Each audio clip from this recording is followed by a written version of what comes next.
Surah Al-Kahf is the 18th chapter of the Qur'an. It contains 110 verses, ayahs, and is located in the 15th and 16th juz sections of the Qur'an. Surah Al-Kahf is a Makkan surah, meaning it was revealed in Mecca to Prophet Muhammad before the migration, Hijrah, to Medina.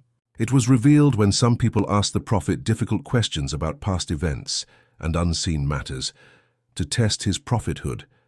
Allah revealed this surah to answer those questions and to teach lessons about faith, patience, and trust in Allah. It contains important stories such as the people of the cave, the two men with the gardens, the journey of Musa with Al-Khidr, and the story of Dhul-Qarnayn. The surah is named Al-Kahf, the cave, because of the story of the people of the cave mentioned at the beginning, which is one of its most important lessons about protecting faith and trusting Allah. The verses 1 to 8 of Surah Al-Kahf introduce the message and purpose of the Qur'an and remind people about the reality of this world and the hereafter. Allah begins by declaring that all praise belongs to Him because He revealed the Qur'an to His servant, Prophet Muhammad, and the book is completely perfect and straight, containing no contradictions, distortion, or falsehood. It guides people clearly on the right path. The purpose of this revelation is to warn people about a severe punishment from Allah if they reject the truth, and at the same time to give glad news to those who believe and perform good deeds that they will receive a beautiful reward in paradise, where they will remain forever. Allah also commands the Prophet to warn those who claim that Allah has taken a son. This statement is extremely serious and false. The people who say this have no real knowledge or proof for it, nor did their ancestors. It is simply a lie they speak about Allah, and it is a very grave and offensive claim. Because the Prophet cared deeply about guiding people, he felt great sadness when many refused to believe. Allah comforts him by saying that he should not harm himself with grief because of their disbelief. Their rejection is their own choice. Allah then explains an important reality. Everything on earth, its beauty, wealth, nature, and attractions, has been made as decoration for the world so that people can be tested to see who does the best deeds and lives in the most righteous way. However, this worldly beauty is temporary. In the end, Allah will remove it all and the earth will become empty, dry, and barren again, showing that worldly life is not permanent and that the real focus should be on faith and good actions. The verses 9 to 22 from Surah Al-Kahf describe the story of the people of the cave, a group of young believers who protected their faith and were helped by Allah in a miraculous way. Allah begins by asking whether people think the story of the people of the cave and the inscription is the only amazing sign of His power. In reality, Allah has many wonderful signs. The story starts when a group of young men strongly believed in Allah while living among people who worshipped false gods. Because they feared for their faith, they left their society and took refuge in a cave. When they reached the cave, they prayed sincerely to Allah, asking Him to grant them mercy and guide them to the best solution in their situation. Allah answered their prayer by causing them to fall into a deep sleep in the cave for many years, so they would be protected. After a long period, Allah woke them up so that it would become clear how long they had remained there, and to show His power. Allah tells Prophet Muhammad that He is relating their story truthfully. These youths sincerely believed in their Lord, and because of their faith Allah increased them in guidance and strengthened their hearts with courage. They openly declared that their Lord is the Lord of the heavens and the earth, and that they would never worship any god besides Him, because doing so would be a great falsehood. They criticized their people for worshipping other gods without any proof, and said that no one is more unjust than someone who invents lies about Allah. When they decided to separate themselves from their people and their idols, they chose to stay in the cave, trusting that Allah would spread His mercy over them and arrange their affairs in the best way. Allah then protected them in remarkable ways. The position of the sun was such that its rays did not harm them. When it rose, it passed to the right of the cave, and when it set, it passed to the left, while they rested safely in a spacious part of the cave. This was one of Allah's clear signs, showing that whoever Allah guides is truly guided, and whoever He allows to go astray will not find anyone to guide them. Although the youths were asleep, they appeared as if they were awake. Allah also turned their bodies from side to side, so their bodies would remain preserved. Their dog lay at the entrance of the cave, with its paws stretched out. Their appearance was so unusual that if someone had seen them, that person would have been filled with fear and would quickly run away. After many years, Allah woke them up and they began asking each other how long they had stayed there. Some thought it had only been a day or part of a day, but others said Allah knows best how long they had remained. Because they were hungry, they decided to send one of them to the city with a silver coin to buy the purest food available. They instructed him to act gently and carefully and not let anyone discover them, because if the people recognized them, they feared they might be stoned to death or forced to return to their old religion, which would lead to their failure. Allah explains that He made the story of the people of the cave known to people so they would realize that Allah's promise is true, especially the promise of resurrection and the day of judgment. Just as Allah caused the youths to sleep for many years and then woke them up, He has the power to raise people after death. When people later argued about what should be done concerning them, some suggested building a structure over them and leaving the matter to Allah, who knows them best. However, those who had authority decided to build a place of worship, a masjid, near them. People also began debating how many youths there were. Some said 3 with their dog being the 4th, others said 5 with the dog as the 6th, and others said 7 with the dog as the 8th. Allah explains that most of these statements were guesses about something unknown. Therefore, Prophet Muhammad was instructed to say that Allah knows their number best, and that only a few people truly know it, so people should not argue deeply about such details or question others about them. Allah then teaches an important lesson about humility and dependence on Him. A person should never say confidently that they will do something tomorrow without adding, if Allah wills. Everything happens only by Allah's will, so believers should say, Insha'Allah. If someone forgets to say it, they should remember Allah afterward and ask Him to guide them to what is more correct. Allah also mentions that the youth stayed in the cave for 300 years, and when counted according to another calendar, 9 more years are added, making 309 years. Yet Allah reminds people that He knows best the true length of time because He alone has full knowledge of the unseen in the heavens and the earth. His sight and hearing are perfect, and there is no protector or guardian for people except Him. Allah alone rules and judges, and He does not share His authority with anyone. After this, Allah commands the Prophet to continue reciting what has been revealed from the Qur'an. No one can change or alter the words of Allah, and there is no refuge or protection except with Him. The Prophet is also instructed to remain patient and stay close to sincere believers who remember and worship Allah morning and evening, seeking only His pleasure. He should not turn away from them in order to seek the company of wealthy or powerful people who are attracted only to worldly beauty. He is also warned not to follow those whose hearts have become careless of remembering Allah, who follow their desires and who go beyond the proper limits. Finally, Allah declares that the truth comes from Him. People are free to choose whether to believe or disbelieve, but their choices will bring consequences. For those who choose wrongdoing and disbelief, Allah has prepared a terrible punishment in hell, where the fire will surround them.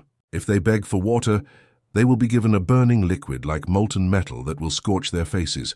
It will be a dreadful drink and a miserable place to stay. This warning shows the seriousness of rejecting the truth that Allah has revealed. The verses 30-31 from Surah Al-Kahf describe the reward that Allah has prepared for true believers. Allah promises that those who believe in Him and perform good deeds will never lose the reward of their actions. Allah is perfectly just and generous, so every sincere good deed done by a believer is valued and rewarded, and none of it is wasted. Such people will receive a great reward in the hereafter.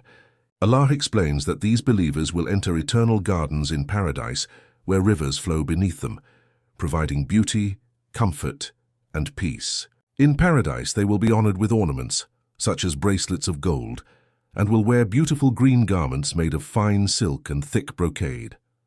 They will rest comfortably on raised couches, enjoying complete peace and happiness. Allah describes this reward as an excellent recompense and a wonderful resting place, showing that the reward for faith and good deeds is everlasting joy and honor. The verses 32-44 from Surah Al-Kahf present the parable of 2 men to teach an important lesson about wealth, arrogance, gratitude, and faith in Allah. Allah tells Prophet Muhammad to present the example of 2 men. One of them was given great wealth by Allah in the form of 2 beautiful gardens filled with grapevines. Around the gardens were palm trees, and between them were fields of crops. The land was extremely fertile. Both gardens produced abundant fruit without any shortage, and a river flowed through them, providing constant water. This shows how complete and comfortable the blessings of that man were. Because of his great wealth and success, the man became arrogant. While talking to his companion, he proudly claimed that he had more wealth and greater social power, with more supporters and followers. One day he entered his garden while being unjust to himself because of his pride and ingratitude toward Allah. Looking at his prosperous land, he said that he did not think this garden would ever be destroyed. He also expressed doubt about the coming of the Day of Judgment. Even if he were returned to his Lord, he believed he would receive something even better than this, showing his extreme confidence in his worldly success and his misunderstanding of Allah's justice. His believing companion responded wisely. He reminded him that his attitude was like disbelief in the one who created him. He explained that Allah created human beings from dust, then from a tiny drop of fluid, and then formed them into a complete human being. Therefore, a person should not be arrogant or deny Allah's power. The believer declared his own faith clearly, saying that Allah is his Lord and that he does not associate any partner with him. He then advised the wealthy man that when he entered his garden, he should have acknowledged Allah's blessing by saying that everything happens only by Allah's will and that there is no power except through Allah. Even if the believer appeared poorer in wealth and children, he trusted that Allah could give him something better. He also warned that Allah could easily destroy the garden by sending a disaster from the sky or by causing its water to disappear into the ground so that it would become useless. Eventually, what the believer warned about happened. The wealthy man's garden and wealth were destroyed, leaving the land ruined and collapsed. Seeing the destruction, the man became full of regret and began wringing his hands in sorrow for what he had spent on it. At that moment, he realized his mistake and wished that he had not associated anyone with his Lord.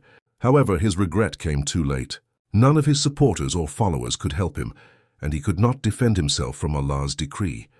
The lesson concludes by stating that true protection and authority belong only to Allah, the True One.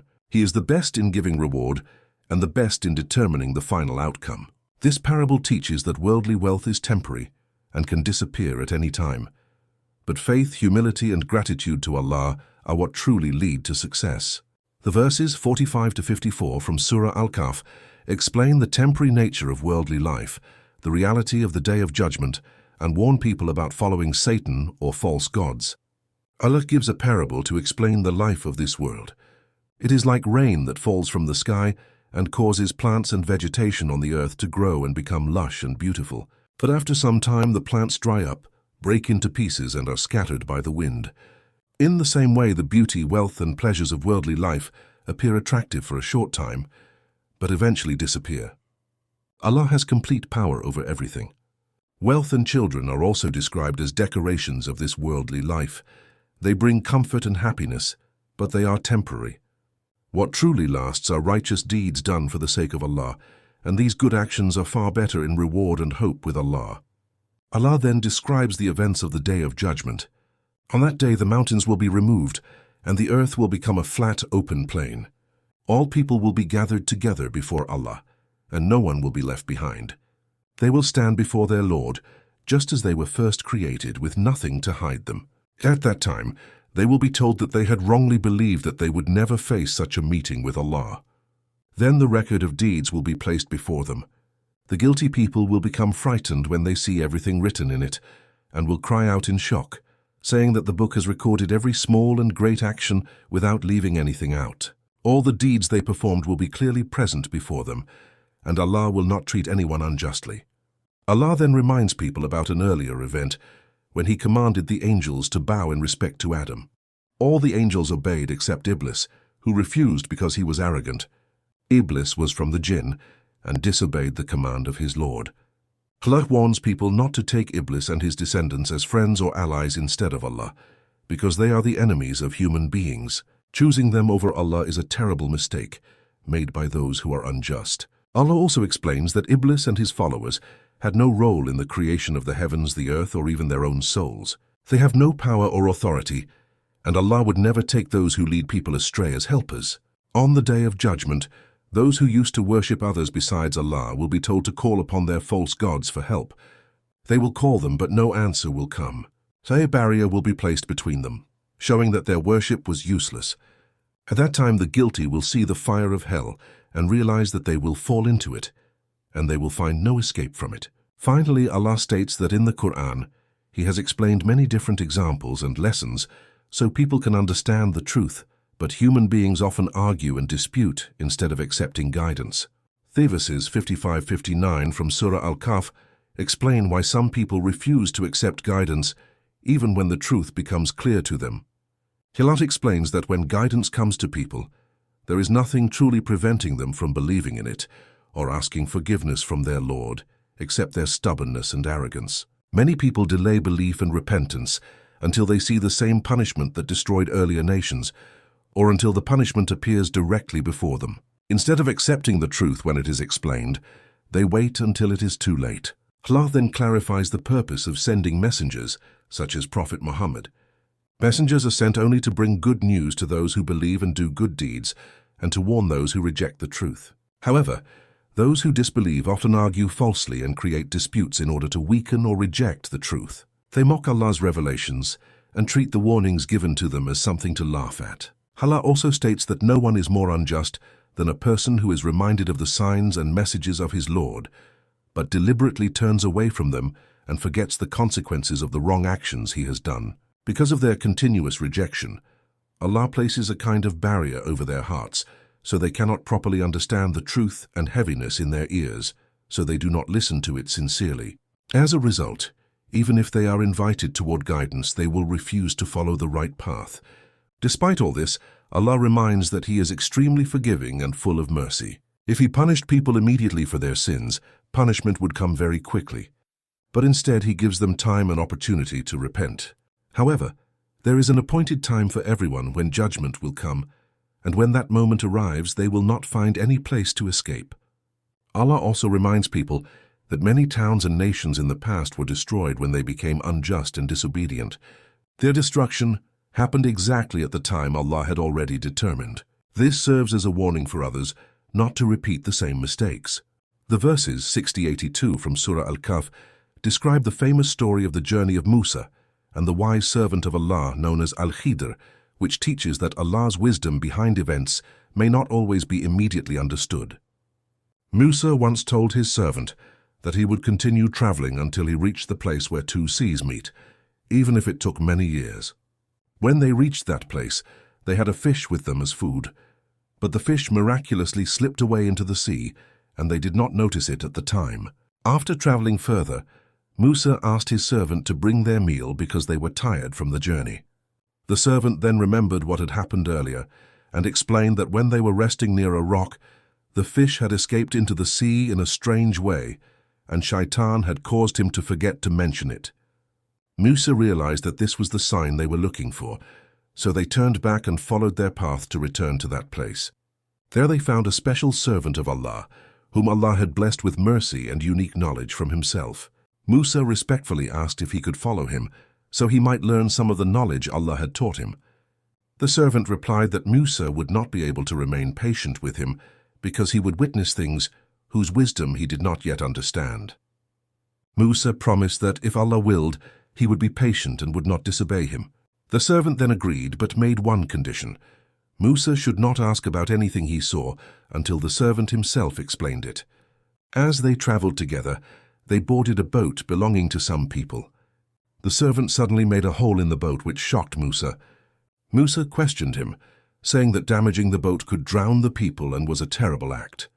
The servant reminded Musa that he had already said Musa would not be able to remain patient. Musa apologized, saying he had forgotten the agreement and asked not to be treated harshly. They continued traveling until they met a young boy. The servant then killed the boy, which greatly shocked Musa again. Musa protested, saying that killing an innocent person without justification was a very evil act. The servant again reminded Musa that he would not be able to remain patient. Musa then promised that if he questioned him again after this, the servant would have the right to end their companionship. After that, they reached a town whose people refused to give them hospitality or food. In the town, they found a wall that was about to collapse, and the servant repaired it without asking for payment. Musa wondered why he had done work for people who had refused to help them, and suggested that he could at least have asked for some payment. At this point, the servant told Musa that this would be the end of their journey together, and that he would now explain the hidden reasons behind the actions that Musa could not understand. He explained that the boat belonged to poor people who earned their living from working on the river. A powerful king in the area was seizing every good boat by force, so the servant damaged the boat slightly so the king would not take it. Regarding the boy, he explained that the boy would have grown up to become disobedient and ungrateful, which would have caused great hardship and disbelief for his believing parents. Therefore Allah willed that the boy be taken away, so that the parents would later be given a better child, who would be purer and more compassionate toward them. As for the wall, it belonged to 2 orphan boys in that town. Beneath the wall was a treasure meant for them, and their father had been a righteous man. Allah wanted the treasure to remain hidden and protected until the boys grew older and could retrieve it themselves. The servant emphasized that he did not act on his own desire. All of these actions were done according to Allah's command and wisdom.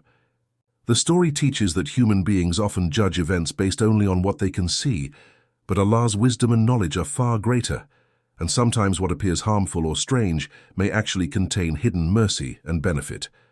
The verses 83 to 98 from Surah Al-Kahf tell the story of the righteous ruler Dhul-Qarnayn, whom Allah gave power, resources, and the ability to travel widely across the earth. People asked Prophet Muhammad about Dhul-Qarnayn, so Allah said he would recite part of his story. Allah had firmly established Dhul-Qarnayn on earth and gave him the means and knowledge to accomplish many things. Using these abilities, Dhul-Qarnayn traveled across different regions. During one journey, he reached a far western place where the sun appeared to set into a dark body of water, and he found people living there. Allah gave him the choice of either punishing them or treating them kindly. Dhul-Qarnayn showed justice and wisdom by saying that those who acted unjustly would be punished, and then they would return to their Lord, who would punish them further if they deserved it. But those who believed and did good deeds would receive a good reward, and he would treat them kindly and fairly. After that, Dhul-Qarnayn traveled on another route until he reached the eastern region where the sun rises. There he found a group of people who had very little protection from the sun, meaning they lived simply without shelter from its heat. Allah states that he fully knew everything about Dhul-Qarnayn and his actions. Then Dhul-Qarnayn followed another journey and reached a place between 2 mountains, where he found a people who could hardly communicate because of language differences. They told him that destructive tribes known as Gog and Magog were spreading corruption and harm in their land. They offered to pay Dhul-Qarnayn money if he would build a barrier to protect them from these tribes. Dhul-Qarnayn refused payment, saying that what Allah had already given him was better than any tribute. Instead, he asked them to help him with physical labor, so that together they could build a strong barrier.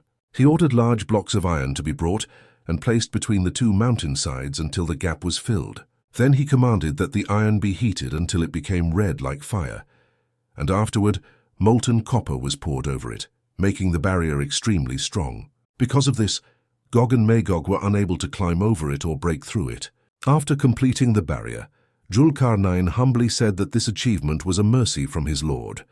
However, he also explained that when the time promised by Allah comes in the future, the barrier will eventually be destroyed, because Allah's promise is always true. This shows that even the strongest human constructions exist only by Allah's will, and will remain only until the time He has decreed.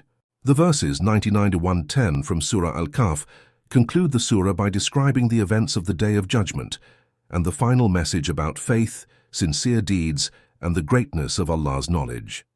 Allah describes that on the Day of Judgment, people will be left in great confusion and turmoil, with groups of them clashing and mixing with one another. Then the trumpet will be blown, and all human beings will be gathered together before Allah. On that day, hell will be clearly shown before the disbelievers. These are the people who ignored Allah's reminders in worldly life. It was as if their eyes were covered from seeing the truth, and their ears were unable to hear it properly. They refused to pay attention to the guidance given to them. Allah then warns those who disbelieve not to think that they can take other beings or even righteous servants as protectors besides Him. Those who reject faith and rely on others instead of Allah will find that hell has been prepared as their final destination. After this, Allah asks a powerful question. Who are the greatest losers in their deeds? The answer is that they are people who spend their lives working hard in the world, but in the wrong way. They believe their actions are good and successful, but in reality their efforts are wasted because they rejected the signs of their Lord and denied the meeting with Him on the Day of Judgment. Because of this disbelief, their deeds will have no value on that day and no weight will be placed for them on the scale. Their final punishment will be hell because they disbelieved and mocked Allah's revelations and His messengers. In contrast, those who believe in Allah and perform good deeds will have paradise as their place of enjoyment. They will live in the gardens of paradise forever and will never wish to leave because of the perfect peace and happiness there. Allah then emphasizes the greatness and limitless nature of His words and knowledge. If the entire sea were turned into ink to write the words of Allah, the sea would run out before the words of Allah were finished, even if another sea were added to it. This shows that Allah's knowledge, wisdom, and words are infinite and beyond human limits. Finally, Prophet Muhammad is instructed to tell people that he is only a human being like them, but he receives revelation from Allah. The central message of that revelation is that there is only one true God, Allah. Therefore, whoever hopes to meet their Lord and succeed in the hereafter must perform righteous deeds and worship Allah sincerely without associating anyone else with Him. This ending summarizes the main lesson of the surah.